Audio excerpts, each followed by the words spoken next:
Hello, I'm Pamela, a 30-year-old. I've been married to Patrick for 3 years now. We don't have children yet. Our lives took a significant turn following the unexpected death of Patrick's father, Jesse. At the time, we were residing in a different state, and the news of Jesse's sudden heart attack came as a complete shock. During the funeral, Patrick's uncle subtly hinted that Patrick, being the youngest and only son, was expected to return home to be closer to family and help his mother cope. A few months later, Patrick revealed that he had secured a transfer to an office closer to his family home. He made this decision on his own and informed me afterward, which upset me because such a major decision should have involved both of us. When I expressed my frustration, Patrick apologized and explained that he anticipated my objections. He admitted knowing that I have a strained relationship with his mother, Mary, which is mutual. When we lived farther away, our visits to his parents were limited to extended holidays, mostly due to our work commitments. Mary often complained about our infrequency, comparing us to Amanda and Diane, Patrick's sisters who lived nearby and visited often. Despite the distances and costs involved, Patrick always defended our situation. Our relationship with Mary had always been a bit tense but manageable. However, Mary's main grievance with me centered around us not having children yet. She had once bluntly questioned this during a summer visit, embarrassingly focusing on my ability to bear children, even comparing me. I decided to join Patrick, reasoning that we wouldn't be living together continuously anyway. To my surprise, Mary seemed genuinely pleased with my decision. 3 weeks later, she invited me over for tea, marking the first time I accepted such an invitation from her, albeit reluctantly.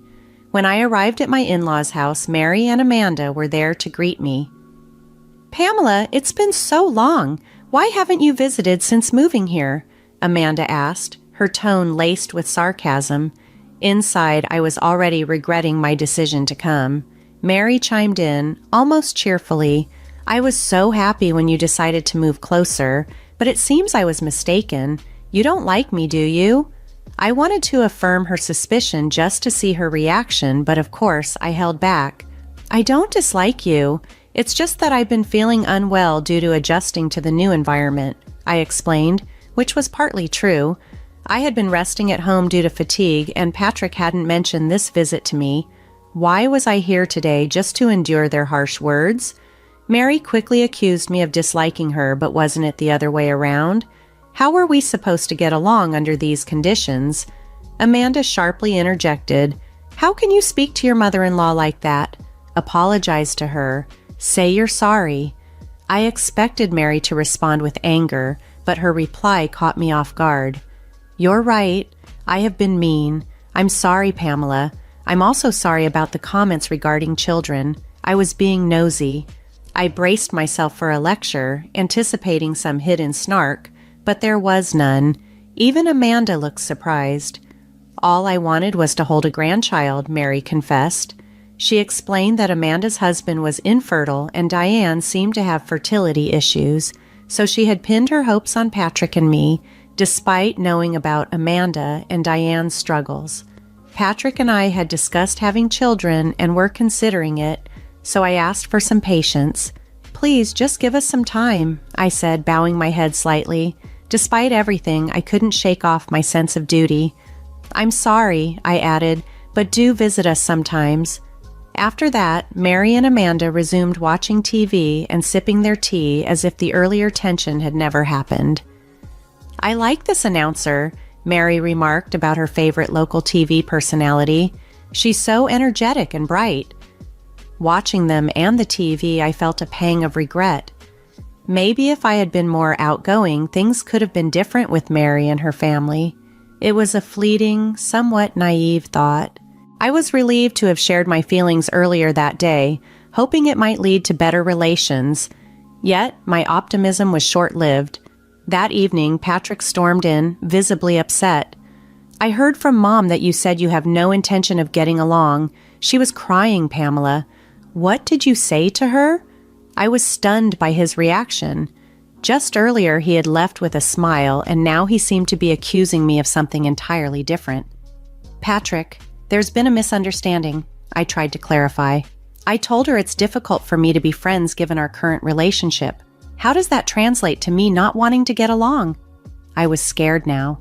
Patrick seemed to fully believe Mary's twisted version of the story. His earlier smile now appeared deceptive, and I didn't know how to navigate this. I tried to explain further, but he wasn't convinced. Then, my phone buzzed with a message from Amanda. After all the effort of moving here, weren't you prepared to make it work? If you're here with us, you need to be a bit more patient. Patrick glanced at me as if echoing Amanda's words. I moved here because I cared about being with him, not just to appease Mary and Amanda. Facing Patrick, I held his gaze and said, "It's clear that Mary and the others might never approve of me. Maybe you should consider someone she likes more." The word divorce slipped out before I could catch it, and for the first time, Patrick looked genuinely alarmed. "Wait, hold on. How did we jump to divorce? I just want you to get along better with my family," he said, bewildered by the turn of the conversation. He couldn't grasp that his family might never accept me, which left me equally baffled.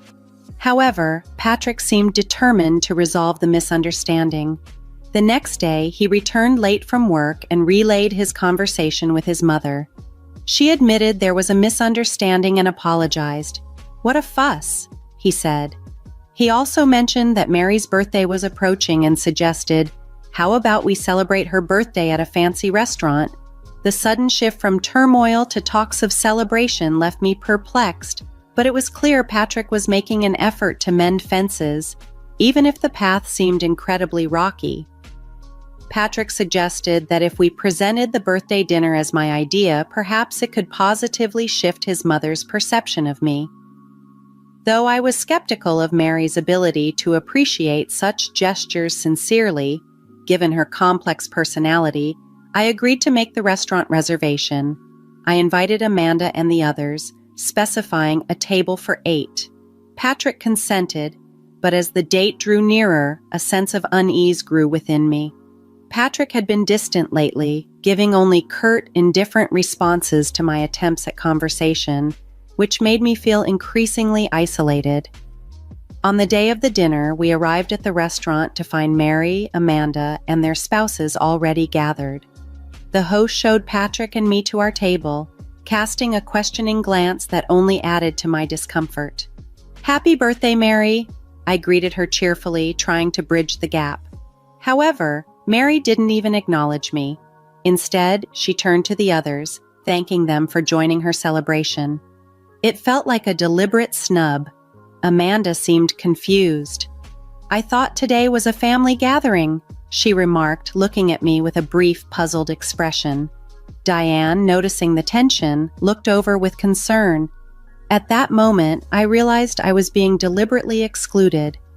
Resolved to not let it ruin my evening, I decided to keep to myself and leave early. Just as I was settling into this plan, a staff member approached our table with an awkward demeanor. "I'm sorry, but the reservation was actually made for 7 people today," he informed us. Confused, I responded, "I distinctly reserved for 8. Could there be a mistake?" "No, it should definitely be for 8, I pressed, recounting my conversation over the phone. "Oh yes, but about a week ago we received a call from a gentleman asking to change the number to 7, the worker explained. Stunned, I turned to Patrick, looking for an explanation. His response floored me. "Yes, please, service for 7. Everyone's here now," he stated plainly, confirming the change himself. At that moment, I felt a mix of betrayal and disbelief. Patrick's actions made it clear that despite his words, his commitments to smoothing family tensions were superficial at best. The realization that he had manipulated the situation without my knowledge was deeply unsettling, casting a shadow over what was supposed to be a festive family gathering. I stood there, stunned, as Patrick turned to me with an accusatory glare. "I heard from Mom that you've been undermining our family, saying I don't earn enough and that I'm insensitive. You had a lot to say, huh?" It turned out that a week ago, when Patrick contacted Mary about the dinner reservation, she had filled his ears with all sorts of falsehoods. Blinded by anger and believing her, he had called the restaurant, pretending to be me, and reduced the reservation from 8 to 7. The staff, recognizing the family surname, didn't question the change. I couldn't fathom how Patrick could be so easily misled in such a brief span. With this realization, I questioned my presence there. When I confronted Patrick, demanding he apologize to everyone present and reflect on his actions, he did something unexpected. He insisted that I should apologize to my in-laws and then go home alone to think things over. Naturally, I refused. I couldn't admit to things I hadn't said, nor did I need a husband who took his mother's word over his wife's. Tears of frustration welled up in my eyes. Why had I even followed him here? Seeing my distress, Patrick began to panic, but it was too late. Mary watched the unfolding scene with a smug smile, clearly pleased that her scheme was working.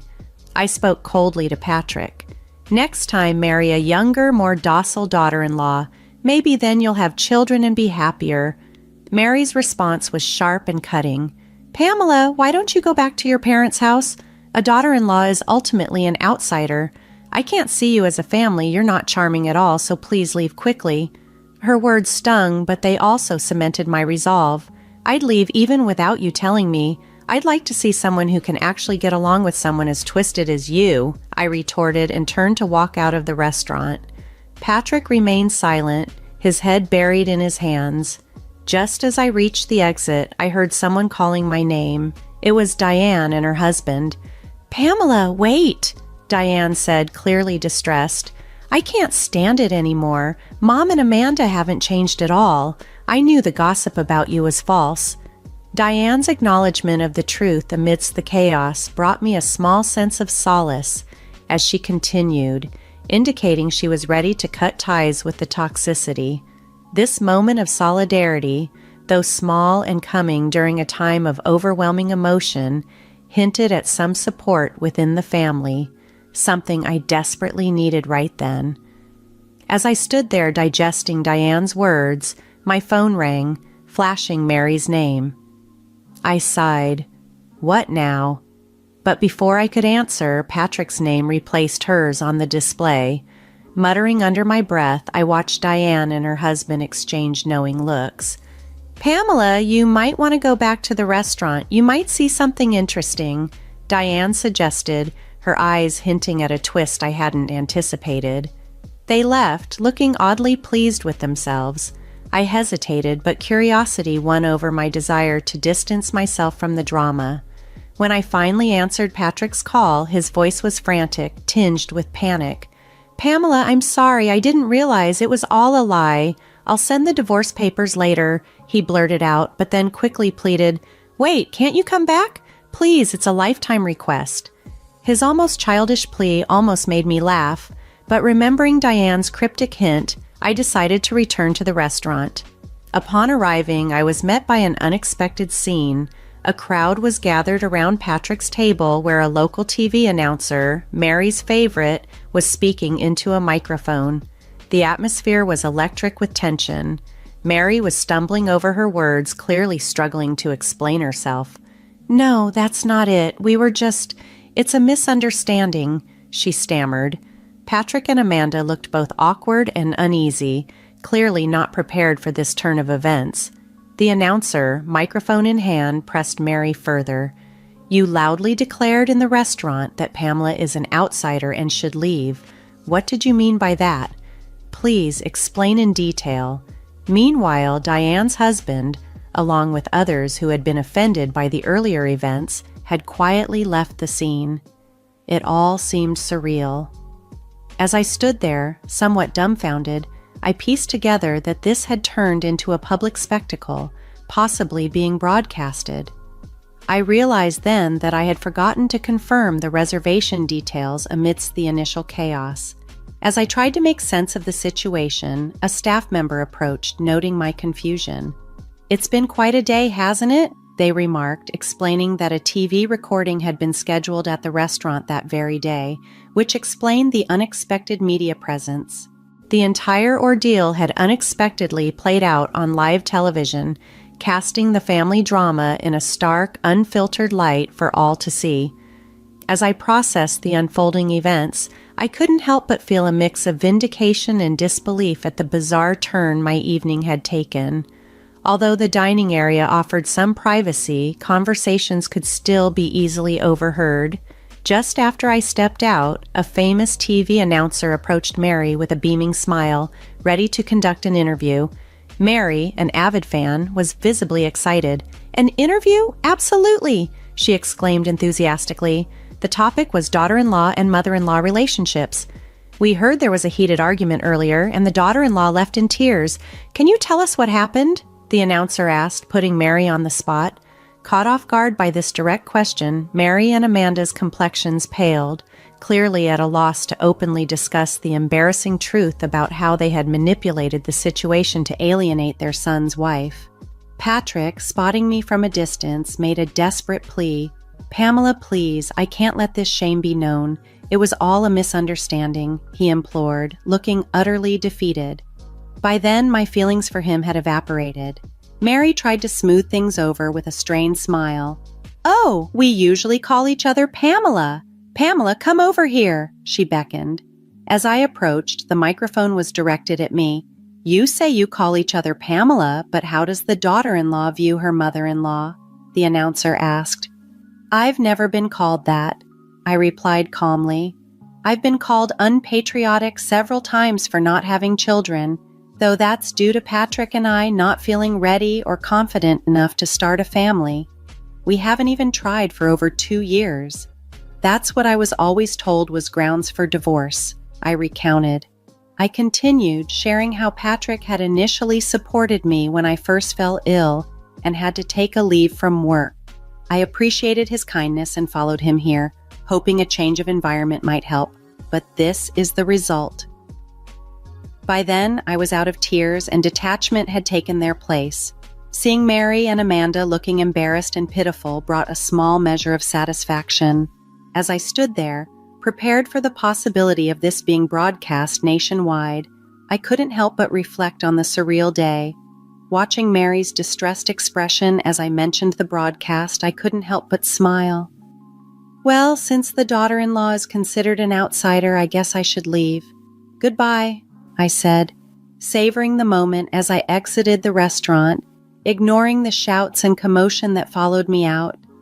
The day had been long and fraught, but in that final moment, I felt a profound release. Walking away from that chaotic scene, I felt a mixture of relief and satisfaction. Although Mary and her family managed to prevent the broadcast of the footage, the incident had already caused quite a stir locally, becoming a hot topic among our relatives and acquaintances. The story of what had transpired spread quickly, fueling gossip and speculation. In the aftermath, I returned to my room, packed my belongings, and moved back to my parents' house. I sent the divorce papers to Patrick, but his response was delayed, prompting me to consider involving a lawyer. To my surprise, Patrick soon appeared at my parents' doorstep. My father, Peter, who is typically a composed individual, took charge of the situation with a firm hand. Patrick offered a heartfelt apology. He expressed his intention to sever ties with his own family and promised to trust only in me going forward. However, his promises now seemed hollow. Too little, too late.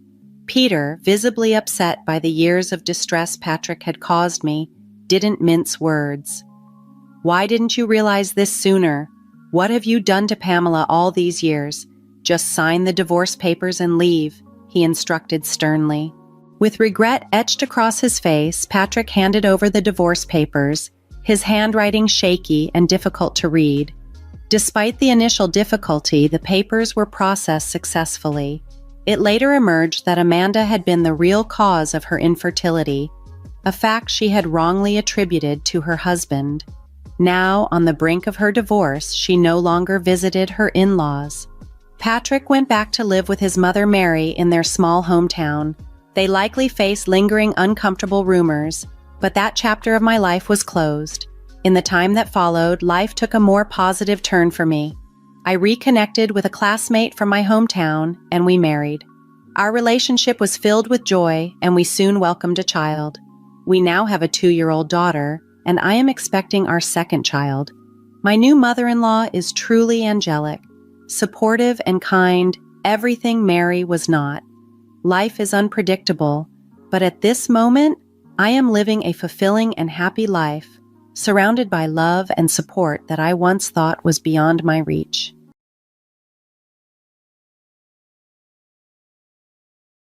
"What are you doing in my mother's house?" I snapped as my husband stepped inside uninvited. Robert smirked, arrogance gleaming in his eyes. "No, it's ours now. This house is under my parents' name." "What?" I froze. "This is my mother's inheritance. How could it belong to them?" "Ownership transferred through a friend of mine, a court clerk," he said smugly, leaning closer. "Property of a wife belongs to her husband's family. Don't worry, you can stay, as a maid." I glared at him. Any love I once felt, consumed by fury. "Fine, but you'll regret this," I said, my voice icy with resolve. "Shut up, you idiot." He laughed cruelly and tossed a completed divorce application into my hands. "My name is Ember. I'm a 35-year-old part-time housewife. I don't have a father. He passed away when I was still young due to an accident. As a result, my mother raised me alone. She was a savvy businesswoman who built a large company on her own. I didn't want to make you suffer financially because we're a single-parent family. You have to live longer than your father, Ember," my mother often told me, working hard to ensure we were stable. Thanks to her, I never had any financial problems. I was nearby for work, so I came to see both you, sis, and Ember, my uncle said one day. "Oh, it's tough even though it's your day off," my mother replied. "Well, yeah. Oh, where's the heavy package you said you had trouble carrying the other day?" "I'll do that," he offered. My uncle helped me despite his busy schedule, so I didn't have much trouble. However, our family's lesson was to do things on our own and get what we want through effort. "Mom, can I work part-time? I want to buy something," I asked as a teenager. "Sure, what do you want?" she asked warmly. "The book I need to get the qualification I want," I said. "Oh, Ember, you're such a good girl," she replied with a smile. So I didn't spare any effort either. My mother always praised me for that. As a result, I am now in a position of responsibility at my current company. "I fell in love with you at first sight, and I was more attracted to you when I saw you working hard without sparing any effort," Robert had once said when we first met. I met him at my company. He approached me aggressively, and I was drawn to his enthusiasm. We got married. We don't have any children, but we live a normal life. One day I stayed late at work because of a long meeting and got home late. "You're finally back. I'm hungry, so make me food quickly," Robert said the moment I walked in, lounging on the sofa and playing with his smartphone. "I told you I'd be late today, so I told you to eat first, didn't I?" I reminded him, sighing. "Oh, did you?" he responded absent-mindedly. "I did contact you and you replied, 'I understood,'" I added. "Just make me food quickly," he said impatiently. He lay on the sofa as usual. Unlike me, he has no position. He is what you call a regular employee. I ask him to do housework, but he never does it. He leaves his clothes on the floor and doesn't even clean up the dishes he ate. At first, when we got married, he was considerate and helped with housework. Now, it's a different story. "You know, I just got home from work and I'm tired. You have the luxury of lying on the sofa while I'm exhausted. So prepare your own food," I snapped. "You're annoyed because you're infertile," he shot back cruelly. I was enraged by his words. It's true that we don't have children, but it's not just my fault. We both have bodies that make it difficult to conceive. That's the same for you. It's your fault. You can't have children because your body is defective, I retorted. "What did you say? Are you making fun of me?" he yelled angrily. That day we had a fight. Robert, sulking, ended up sleeping in the bedroom without eating anything. I held my head in my hands. After all the hard work I'd put in until now, I just couldn't understand his behavior. What was I supposed to do? As I warmed up the prepared food, I muttered to myself. The next morning, I woke up later than usual because it was a rare holiday with nothing to do. "Robert, he's not here," I said to myself, noting his absence. My husband, who usually slept until noon, was nowhere to be seen. He must have gone to his parents' house, I thought. I got ready and headed to the hospital. "Mom, I'm here," I greeted warmly. "Oh, Ember, are you off today?" she asked, smiling weakly. Yes. How are you feeling? I inquired. I feel the same as always, she replied, looking tired. My mother had collapsed at work the other day and was currently hospitalized. Even now she was working from her hospital bed despite her poor physical condition. How about you? Are you okay? She asked me, concerned. I returned her worried look with a smile. I couldn't afford to cause her more mental stress. More importantly, the treat in front of the company was beautiful again this year. Do you want to see the photo I took? I said, changing the subject. Yes, I want to see it, she said eagerly. After chatting happily with her, I left the hospital for a while. Suddenly, my phone buzzed. Ugh, it's from my mother-in-law, I groaned. When I looked at the notification, I saw a message from her. Reluctantly, I answered the phone. Hey, what have you been doing all this time? She barked. I went to see my mother, I explained. What? You're putting your husband aside and prioritizing your parents, she shouted, her shrill voice making me wince. Robert must have gone to his parents' house, and now his mother wouldn't stop complaining.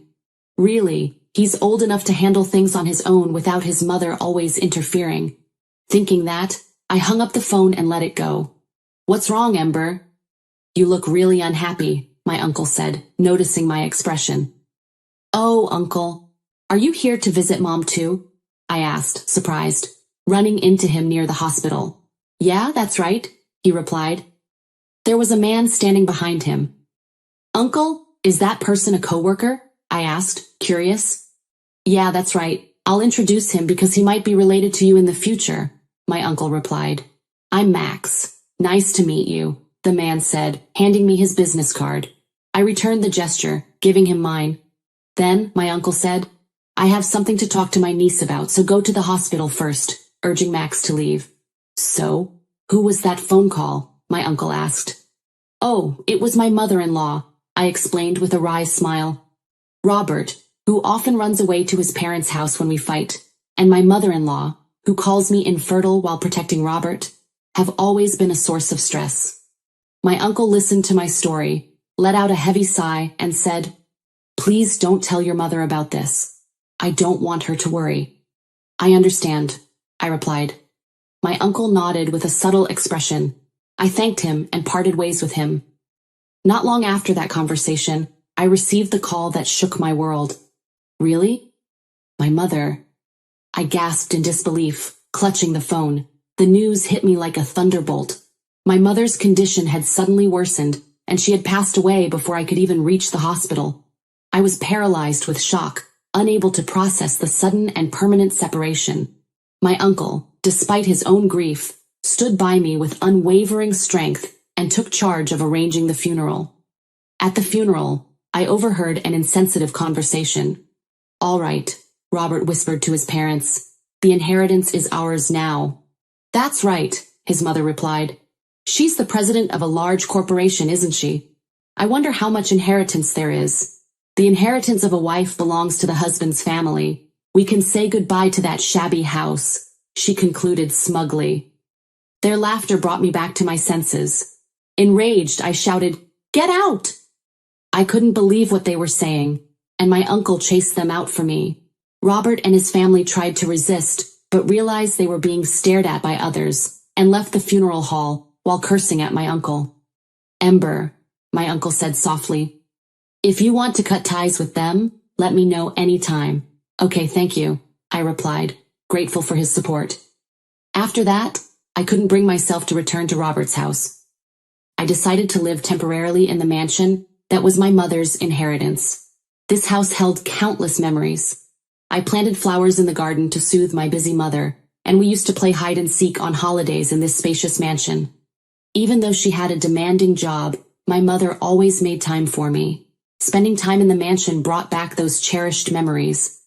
When I'm gone, you can do whatever you want with this house, my mother had once said. When I thought about those words, the doorbell suddenly rang. Thinking it might be my uncle, I opened the door. You were here after all, Robert exclaimed, standing in the doorway. Robert? What are you doing in my mother's house? I snapped as he stepped inside without invitation. Robert smirked. No, it's ours now. The name of this house is in my parents' name. What? My mind went blank. Your parents? This is my mother's inheritance. Why would it be in their name? I had the ownership transferred by a friend of mine, who's a judicial scrivener, Robert said smugly. What are you doing? That's unbelievably selfish, I shouted. Shut up. A wife's property belongs to her husband's family, he replied coldly. Then, with a smug tone, he added, Oh, don't worry. I'll let you stay here as a housekeeper. Give the house to my parents. If you go against it, it's a divorce, he demanded insistently. Staring at him in disbelief, I realized my love for him had completely vanished. Instead, I felt anger. Okay, but you'll regret it, I said calmly. Shut up, idiot. He laughed, handing me a completed divorce form. If he was serious, I would show him I was too. I smiled and left the house with the divorce form. When I reached my uncle's house, I explained everything. What? My uncle exclaimed. They're quite presumptuous. I consulted him, knowing he was a lawyer. Changing the name without permission is illegal and shouldn't be possible, he explained. Nevertheless, a judicial scrivener acquaintance allowed this, I retorted. Don't worry, I'll protect my sister's house. And of course you too, Ember, my uncle assured me. The next day, my uncle and I went to the mansion, now occupied by Robert and his parents. Where were you yesterday? Robert sneered. The housekeeper can't leave? Housekeeper? Who are you talking about? I asked. Who else? It's you, he uttered confidently. I'm already divorced, I shot back. Robert's smug expression vanished. What? He stammered. My uncle stepped forward, his voice cold. As a lawyer, I have something to tell you. Changing the name of this property without permission is illegal. We'll be pursuing this matter. Robert's parents came out, clearly alarmed by the commotion.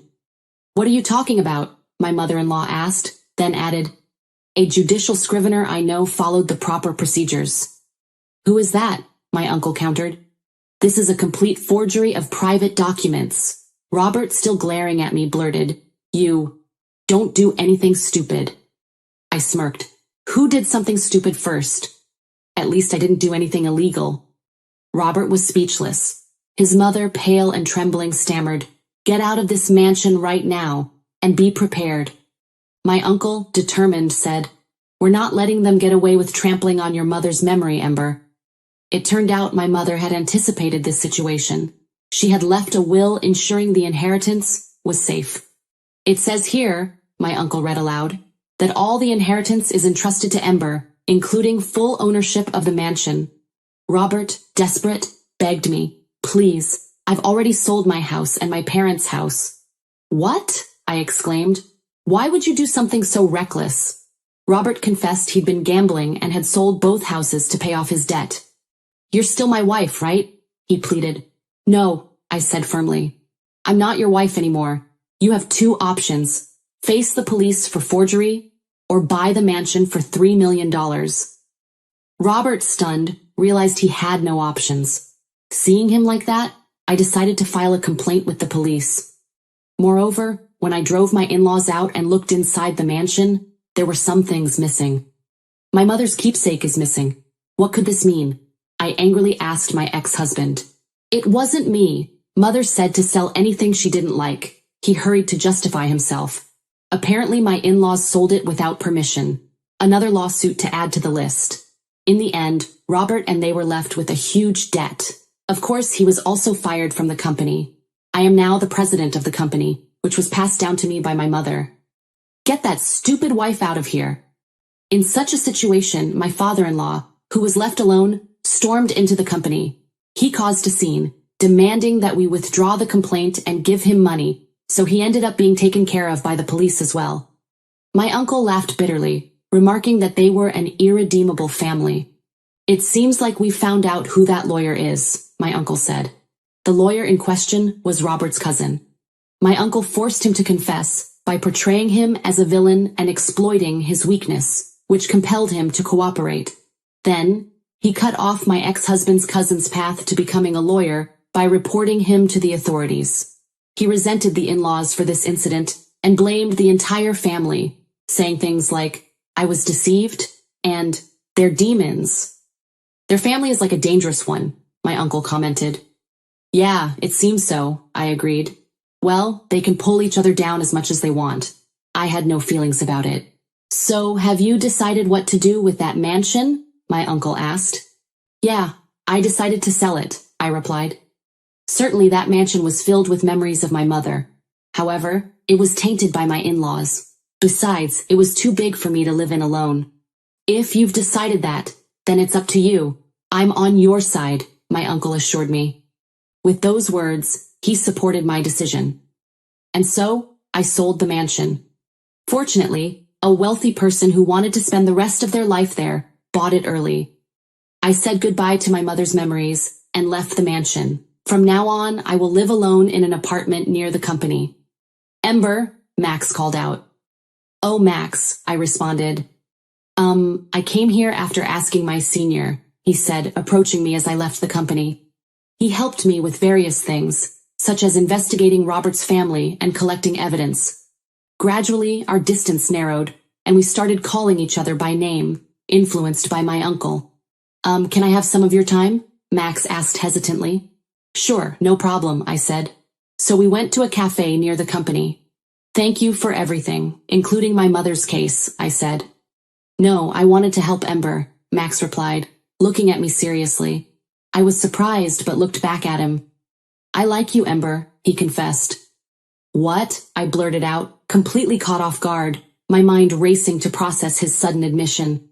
I know it might not be the right time since you just finished things with Robert, but please think about it when you're ready, he said, handing me his contact information. I was aware of his feelings. However, until now, I couldn't see him that way. I'm serious, he added. I felt that he was lovely as he blushed, and said that maybe it would be good to get married again. That's what I thought.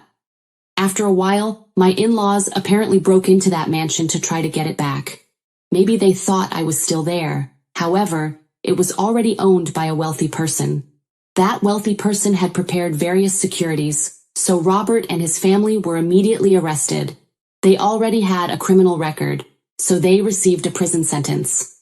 Please, Ember, help me, Robert begged over the phone. I forgot to block his contact, and Robert contacted me like that. He was really stupid. Apparently only my in-laws broke in, and Robert was spared because he was asking for help everywhere. However, Robert still had a debt that was too heavy for him to bear alone. Can't you learn already? I'm not going to help you, I said firmly. Wait, we were married once, he pleaded. Really? I'm amazed at my own lack of judgment about this, I replied sharply. I realized that I shouldn't give in to you. I have to be more careful from now on. Well, it doesn't seem like I have to worry about that. Is that all you wanted to talk about? I asked irritably. Ember, one more time with me, he pleaded again. I refuse. Goodbye, I said and hung up. This time I blocked his contact so I wouldn't forget. Is the call over? Max asked. Yes, it's over, I replied. After that, I decided to accept Max's kindness. We are now engaged. My uncle pushed me, saying, This guy is serious. Hey Max, I have a hard time getting pregnant, and I'm getting old, I admitted. As long as I have you, I'm fine. Besides, having children isn't the only way to have a family, he reassured me. I thought that I could build a happy family with him. After that, I talked to my uncle about Robert, Max, and the child. I see. If you've decided that, that's fine, my uncle said. I've been thinking about it for a while, but why are you such a good ally to me, Uncle? I inquired. Oh, that's a promise I made to your father, he explained. Your father and I were best friends. He asked me to look after you and your mother if anything ever happened to him. He said, please always be on her side. I see, I said, touched. And to me, you're like a daughter, my uncle added with a smile. I smiled at my uncle, who laughed and said that he was on my side. I'm really glad he's on my side. Be happy, he said. Yes, of course, I promised him. After that, I married Max. We enjoyed living together for a while and chose to adopt a child. This is my grandchild, my uncle said proudly. My uncle also loves the child. I pour a lot of love into him, just like my mother did for me. It's our child, so it'll be okay no matter what, I said. Yes, that's right, Max agreed. There may be many trials ahead of us. However, we can overcome them. I will teach the lessons my mother taught me, be an ally like my uncle, and deliver honest feelings to my child, like Max. I swore to do so.